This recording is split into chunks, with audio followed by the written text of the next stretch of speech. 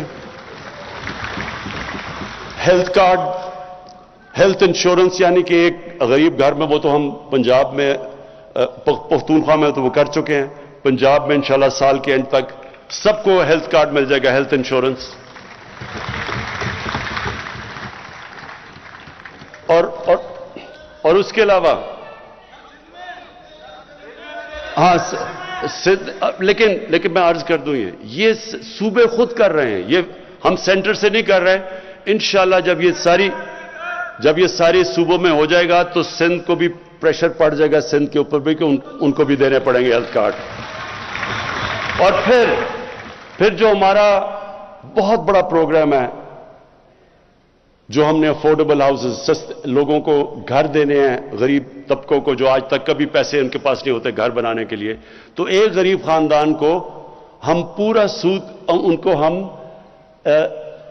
وہ قرضے دیں گے، یعنی جس طرح کہ اگر انہوں نے مہینے کا کرایہ دینا ہے، وہ کرایہ کی جگہ وہ قسط ہو جائے گی اور ان کا گھر اپنا ہو جائے گا. کسانوں کے لیے کسان کارڈ، یہ پہلی دفعہ ابھی پنجاب میں شروع ہے، یہ ہماری ساری انشاءاللہ جدھر بھی آزاد کشمیر میں بھی، گلگت بلتستان اور پختونخوا میں بھی، اس کا مقصد یہ ہوگا کسان کارڈ کا کہ بجائے کسان کے اوپر واؤچرز ہوتے تھے اور بڑے مشکل ہوتے تھے، ان کو پیسہ بھی نہیں نیچے پہنچتا تھا، اب ان کو کارڈ ملے گا. اس کارڈ کے اوپر جو بھی سبسڈی ہے، کھاد کے اوپر ہے، ٹیوب ویل کے اوپر ہے، کیڑے مارنے والی دوائیوں پہ ہے، اور اگر کوئی فصل ان کی خراب ہو جائے تو ڈائریکٹ کارڈ کے اوپر اب ہم سبسڈی دیں گے. یہ انشاءاللہ سال کے اینڈ تک پورا کسان کارڈ ساری جگہ چلا جائے گا. اور کسانوں کے لیے اس کے علاوہ 10 ڈیمز بن رہی ہیں پاکستان میں. انشاءاللہ اگلے 10 سال تک ہماری 10 ڈیمز پوری ہو جائیں گی. 2025 میں مومن ڈیم سب سے پہلے بن جائے گی، اس کے بعد پھر داسو. اور اس کا یہ ہوگا پہلی دفعہ پاکستان میں 50 سال میں کوشش کی ہے کہ پاکستان کے ریزروائرز بڑھے تاکہ کسانوں کو پانی زیادہ ملے، کیونکہ آگے پانی کا بڑا مسئلہ آ رہا ہے. اور پھر تعلیم میں سب سے پہلے تو ایک کریکولم، ایک نصاب، یہ بڑا مشکل کام تھا. میں اپنی ٹیم کو، دونوں جو ہمارے پروونشل اور فیڈرل ایجوکیشن منسٹرز ہیں، ان کو خاص طور پہ میں داد دیتا ہوں. بڑا مشکل کام ہے ایک نصاب، کیونکہ انگریزوں کا بنایا ہوا سسٹم تھا. ایلیٹ کے لیے انگلش میڈیم، لوگوں کے لیے اردو میڈیم، 7 دینی مدرسے، 3 سسٹمز تھے. یہ بڑی مشکلوں سے ہم ایک نصاب لے کے آئے ہیں. اور اس کا مقصد کیا ہے؟ اس کا مقصد یہ ہے کہ عام لوگوں کو، جن کو موقع ہی نہیں ملتا اوپر آنے کو کیونکہ ان کو انگریزی نہیں آتی، تو ان کو انگریزی بھی سکھائی جائے، اور دوسری طرف جو انگلش میڈیم ہے وہ بالکل ایک علیحدہ ہی قوم نہ بن جائے، وہ ان کے اندر بھی پاکستانیت ڈالیں. اور ساتھ ساتھ جو سب سے بڑی چیز انشاءاللہ اگلے 5 مہینے میں ہو جائے گا، 8، 9 اور 10 میں کلاسز میں ہم ایک سیرت نبی کا پورا ایک کورس شروع کر رہے ہیں.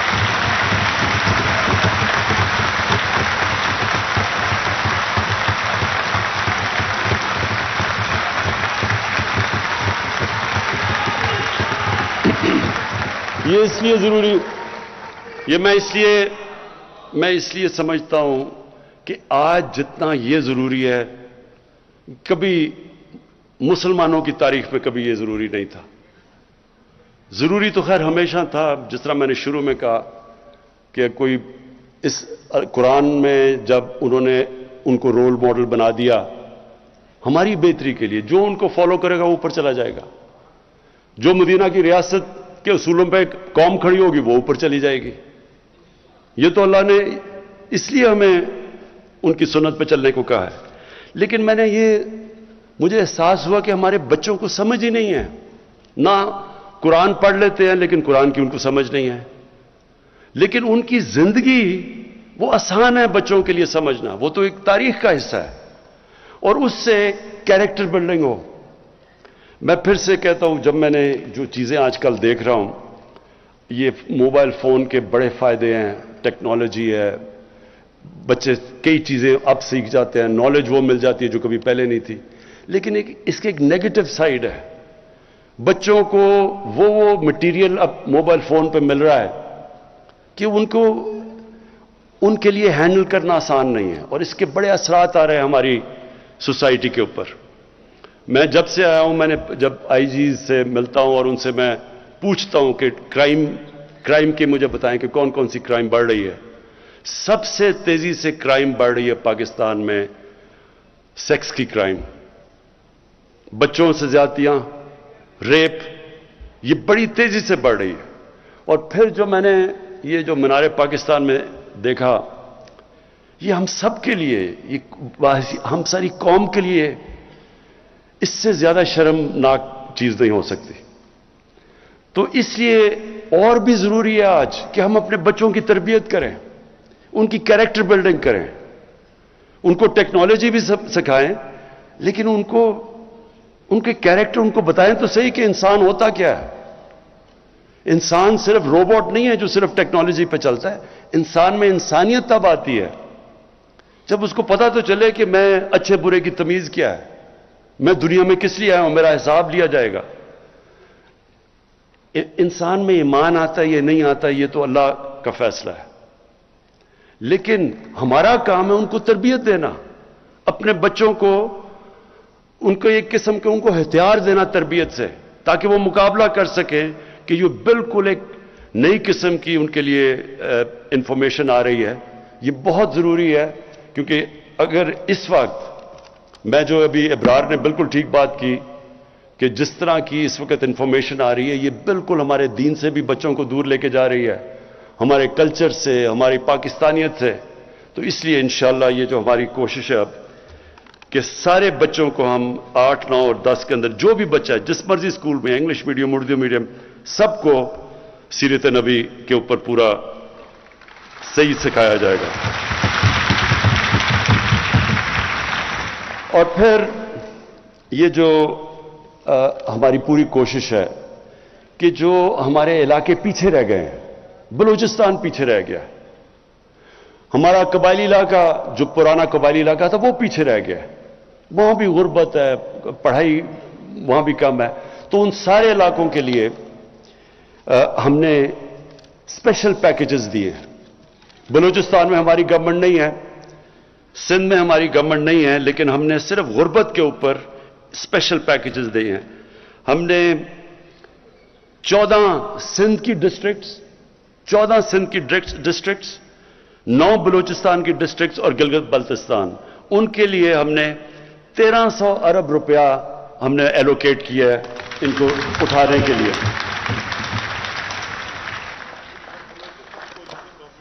ہاں اچھا، بلوچستان میں ہماری کولیشن گورنمنٹ ہے. اچھا، اب میں آخری چیز پہ آ رہا ہوں، اور یہ بڑا ضروری ہے آپ سب کے لیے کہ دیکھیں، میں پاکستان کی پہلی چپ کر کے سنیں پلیز، پاکستان کی پہلی جنریشن ہوں. میرے ماں باپ ایک غلام ہندوستان میں پیدا ہوئے تھے.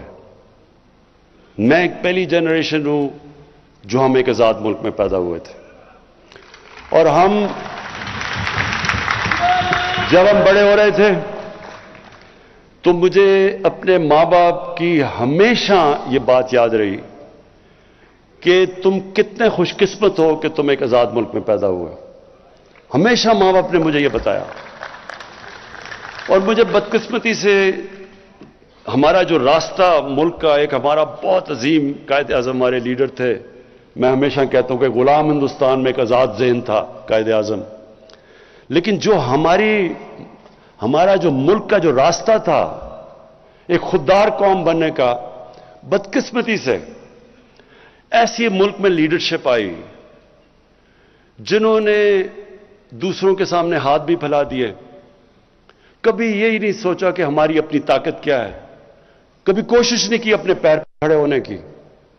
جب بھی ایک آدمی، ایک انسان اللہ نے ہمیں بنایا ایسا ہے کہ جب ہم اپنے کوئی وثاقیاں پکڑ لیتے ہیں یا کسی کے اوپر ڈپینڈ کرتے ہیں تو ہم اپنی طاقت نہیں پہچانتے. مولانا رومی نے ایک دفعہ کہا کہ جب تمہیں اللہ نے پر دیے ہیں، چونٹیوں کی طرح زمین پہ کیوں رینگ رہے ہو؟ جب